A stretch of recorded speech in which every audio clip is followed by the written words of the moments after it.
It's my very great pleasure to welcome you to this, both the inaugural hike and the official opening of the twin trails, the Bruce Trail, Friendship Trail with the Sendero Pacifico. I have to get my accent right. Pacifico Friendship Trail. I have the honor of welcoming you because I'm currently the president of the Beaver Valley Bruce Trail Club, a club that is entirely operated by volunteers, and many volunteers have helped organize today, and we'll get to that a bit later. But I'm not going to take up your time. I'm going to hand over for a few words with Beth Gillespie, who is the Executive Director of the Bruce Trail Conservancy. Beth. Thank you, Roz. Good morning or good afternoon, everyone. I like to be able to wear casual clothes. It's nice to have a hike today, so a little less formal. But it's always enjoyable to do events, especially at the club level. This is, I believe, our sixth Friendship Trail that we've opened, and we do a lot of wonderful things in the Bruce Trail Conservancy. Our beautiful hiking path that's well known throughout the province, throughout the country, even throughout the world. The conservation work we do in making sure that our trail is always there, is always safe and accessible, the landowner relations work and the volunteer work done by the clubs. It's all very, very incredible. What I really love about the Friendship Trail program is it allows us to highlight ourselves internationally. The Friendship Trail program is all about twinning trails from around the world. The idea is to have a little bit of that trail on our beautiful Bruce Trail, and likewise a little bit of the Bruce Trail on these other trails. So we have friendship trails with Lebanon Mountain Trail, Rim of Africa, Jesuola Trail, Cotswold Way, Office Dyke Path, and now the Pacific Slope Trail, or Sendero Pacifico, which is just an absolutely lovely thing. One of the things that I think is really refreshing about this Friendship Trail program is that most people think of things like the Bruce Trail and probably the Pacific Slope Trail or the Rim of Africa Trail as simply a hiking trail, a recreational opportunity. But we know that it's so much more than that. It's about engaging people in conservation. That's why we do our work. That's why we have our trail, to engage people in conservation to help support it. And it was really wonderful to talk with Nat and listen to them talk about their organization and the things they do to help conservation. So I'm just delighted to be able to participate in this and have you and welcome you to our beautiful Bruce Trail. So thank you very much. Thank you, Beth. Janice McClellan, where are you hiding? Well, here's kind of a crazy story. A few winters ago, my husband was getting cabin fever. And you know what it's like here in the wintertime. And I said, I've got to get this man somewhere warmer, where there's more sunshine. So we ended up taking a beautiful tour to Costa Rica, actually led by a Canadian out of all places, North Bay, Ontario. And anyway, we had a marvelous trip, and while we were in the Monteverde area, the tour leader said to me, Janice, you'd like this book, because by then he knew I was a volunteer with the Bruce Trail Conservancy. The book, I believe the title is Walking with Wolf, and it was written by Kay Chornock, who is here with us today. And Wolf went from being a chainsaw dealer in Costa Rica to a prominent trail builder and conservationist. So it was a wonderful story about what Wolf did there in the Monteverde area. And at the back of the book, it said the acknowledgements were to Kay's mother, Vi Chornock, who was a Bruce Trail member who gave Wolf the Bruce Trail Comprehensive Plan that was an inspiration to him in building the trails in Costa Rica. So when we had this friendship program, I said, Beth, we've got to get it to Costa Rica because we have a natural historic link between the two countries and between the Bruce Trail and some of the wonderful conservation efforts in Costa Rica. So there's the background. Well, thank you, Janice. You're welcome.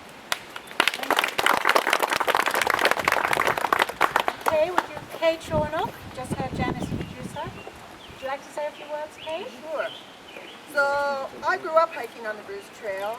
I grew up in Burlington. My parents, I think I was probably on the trail first in 1965. I was at the cairn in 1967 at the inauguration of the trail in 1967. I just saw a picture in Phil Gosling's book. And then I left Southern Ontario. I lived in Northern Ontario for years, Northern Quebec. I still go and work in Temagami. On Lake Temagami, I was involved in all the environmental things that went on in the late 80s and 90s in Temagami. And in 1990, I went to Costa Rica at the end of the blockade that was in Temagami that I was involved with. And within the first week there, I met a man, Wolf Gwindon, who was one of the original Quakers that came from Alabama in 1950-51 and founded Monteverde. And as I believe I say in the book, I haven't read it for a while, but as I believe I say, I grew up hiking on the Bruce Trail and I thought I knew how to hike. And when he asked me within those first few days if I wanted to take a hike with him through the rainforest, I said, sure, I'm a hiker, I'll go. And I had never hiked like this, and this man, with all due respect to everybody here, you could probably have out-hiked all of us collectively. Now he's a man of 85, he can't walk so much anymore. But I ended up, from that first hike, writing a book about him. And he was the first chainsaw dealer, but then he was also the first forest guard. He was many different things, including a founder, Quaker founder of the community, founder of the Monteverde Cloud Forest Reserve, the Conservation League, which all has something to do with Nat's Trail. Anyway, because of that book, I was contacted to give you some hint of somebody to talk to about having a friendship trail. And there's many trails, obviously I've done lots of hiking there, I know lots of trails, but many of them now are within the confines of sort of protectionism for various reasons. Either biologists want areas protected because of liability problems. However, my friend Nat, who was very helpful in the time when I was working on the book, had become re-involved in the last few years with the group of the community of San Luis, which is right next door to Monteverde, below it. And I knew that he was getting very excited about this trail and trying to get people, just like Wolf had been, to get out and hike on this trail. And so I called him and I said, Nat, do you think you'd be interested in putting this connection together? And so here we are. And for me personally, I'm going to start crying again because for me, I grew up on the Bruce Trail. I'm very much an Ontario person. I've never given up my Canadian citizenship. I moved to Costa Rica. I've been there 25 years, half of the year, but I don't give it up. I love, love, love coming back and hiking. I was basically taught to walk on the Bruce Trail, and so to now have these two worlds of mine connected, and I'm sad my parents aren't around to, I don't know if any of you would have known Bai Chornock. She was a general secretary. She was the calendar coordinator. My dad was a trail captain, one of the first campsite guys until the campsites disappeared. So I'm profoundly touched and pleased and happy to see this connection. We want to bring greetings from the organization that I represent, which is the Asociación de Desarrollo Integral de San Luis de Monteverde, which is the San Luis Development Association, equivalent to the Beaver Valley Club in its relationship to the Sendero Pacifico. So the Development Association of San Luis maintains a section of the Sendero Pacifico. It is the first formally developed section of the Sendero Pacifico. It's also very special because it passes through the Children's Eternal Rainforest. And I will be talking a little bit more about that this afternoon. So people are very excited. One of the reasons we want to get photos of me and Kay is that everybody wants to see our photos with you folks on Facebook, and because this is very special.